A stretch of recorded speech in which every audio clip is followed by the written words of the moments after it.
So, Siddharth was not just a lover boy. No. He was an undercover officer. Oh. ആ സ്പേസിൽ he had A mission. Isha അവൻ ഒഴിവാക്കാൻ പറ്റാത്തൊരു ഡൈവേർഷനും. ആ ആക്ഷനിടയിൽ അയാൻ അവൻ്റെ മറ ഭേദിച്ച് പുറത്തു വന്നതുകൊണ്ട് അവൻ അവളുടെ ലൈഫ് സേവ് ചെയ്യാൻ പറ്റി. So, that's where Ayan and Isha's stories converge. അല്ലേ?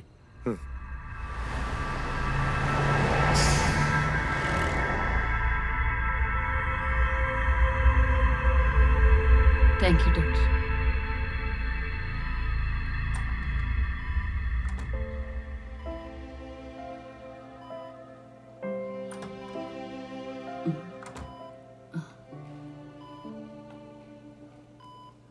ഡോക്ടർ എന്ത് പറഞ്ഞു? വോക്കൽ കോഡ്സിലാണ് ബുള്ളറ്റ്. ഒന്നും ചെയ്യാനില്ല. കൃത്യസമയത്ത് തന്നെ അയാൾ ഇവിടെ എത്തിച്ചത് കൊണ്ട് ജീവനെങ്കിലും കിട്ടി.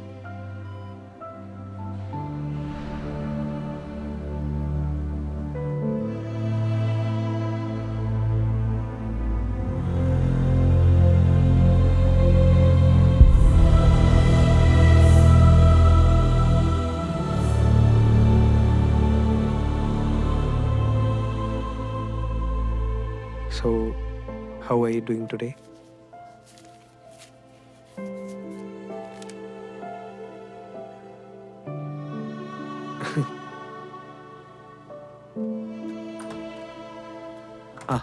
ജാനറ്റ്. ഹായ്. അപ്പോഴേ ഇങ്ങനെ ഇരുന്നാ പറ്റില്ല. Exhibition date എടുക്കാറായി. ഉഷാറാവണ്ടേ നമുക്ക്?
ഹായ്.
എന്തെങ്കിലും കുഴപ്പമുണ്ടോ?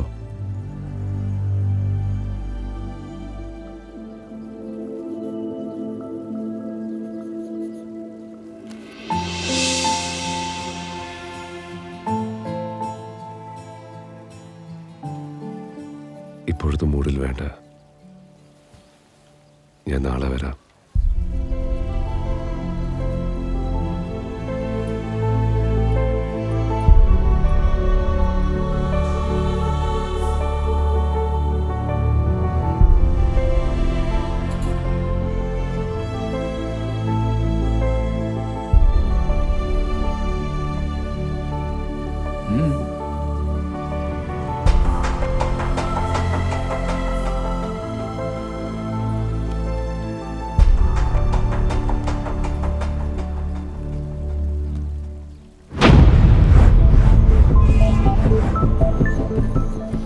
ഒരേ മുഖമുള്ള മനുഷ്യർ തിങ്ങിപ്പാർക്കുന്ന ഈ മഹാനഗരത്തിൽ മുഖമില്ലാതെ ജീവിക്കുകയായിരുന്നു ഞാൻ ഇതുവരെ. ഇനിയെല്ലാം ശരിയാകും. ഈശ ഇപ്പോൾ എൻ്റെ കൂടെയുണ്ട്.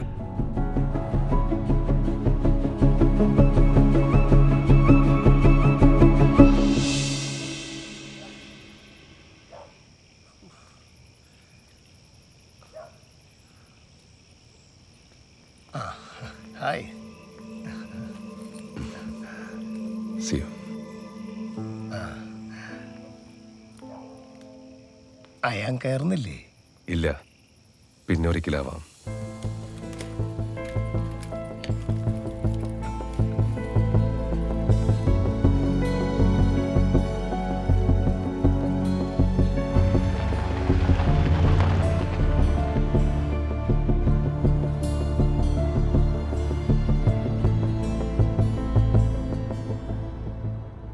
Why are you being so nice to me? മറ്റൊരാളെ കാത്തിരിക്കുന്നവളാണ് ഞാൻ. ഒരു യാത്ര പോലും പറയാതെ പോയ സിദ്ധാർത്ഥിനെ കാത്തിരിക്കുന്നവൾ. മെല്ലെ കഴിച്ചാൽ മതി. ഞാൻ ലിവിംഗ് റൂമിൽ കാണും. ന്യൂസിന് സമയമായേ.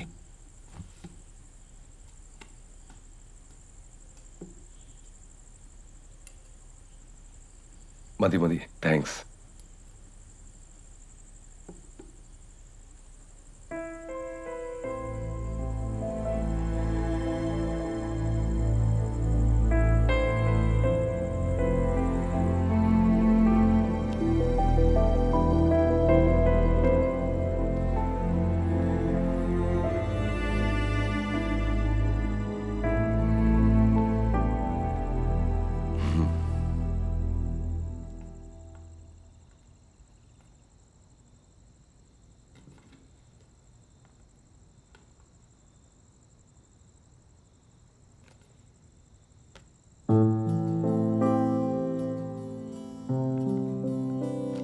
എനിക്ക് വേണ്ടി ചെലവിടുന്ന സമയത്തിന് നന്ദി, ഒപ്പം എന്നോട് കാണിക്കുന്ന സ്നേഹത്തിന്.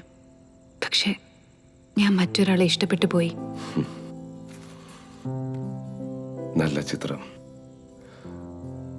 നമുക്ക് നല്ല സുഹൃത്തുക്കളായി തന്നെ ഇരിക്കാം.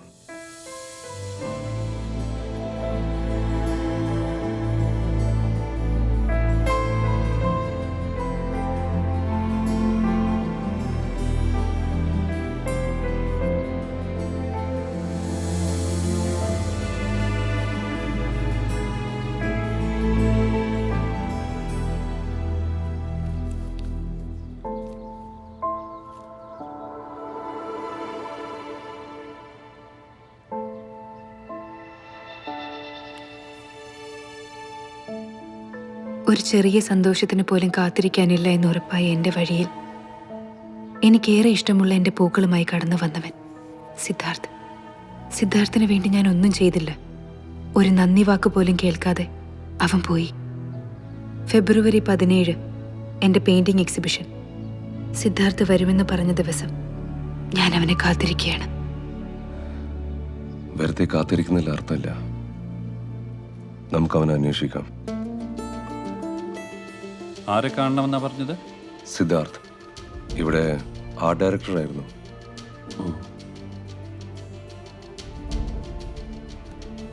Just a moment please.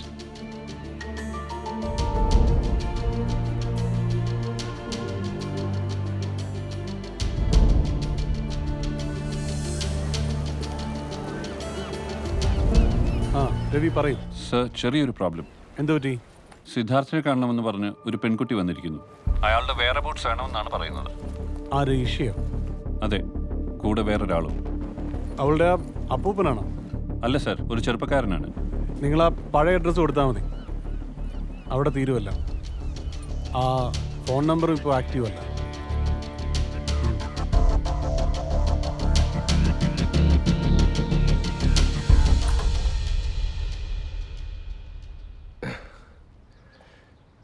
വരൂ.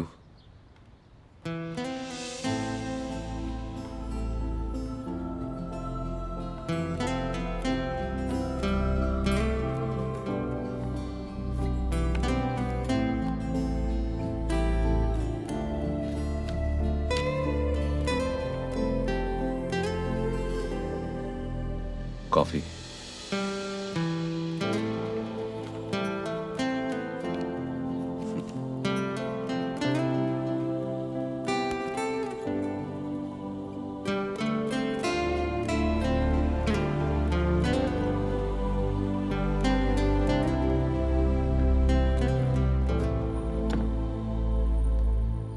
സ്റ്റോർ റൂമാ, ആകെ ഡസ്റ്റായി കിടക്കുക.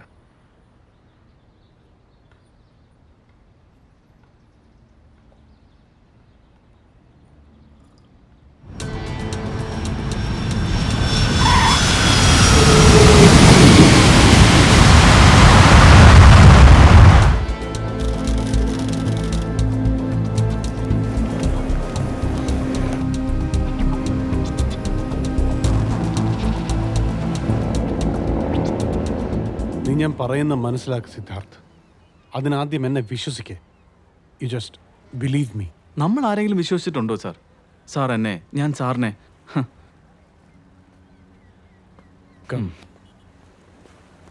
ഒരു മിഡിൽ ക്ലാസ് ജീവിതത്തിൻ്റെ കുറേ ഇമേജസ് ഇല്ലേ സാർ? മുറ്റത്തൊരു മോട്ടോർ സൈക്കിളും ലിവിംഗ് റൂമിൻ്റെ ചുവരുകളിൽ ക്രയോൺസിൻ്റെ കുത്തിവരകളുമുള്ള ഒരു ചെറിയ വീട്.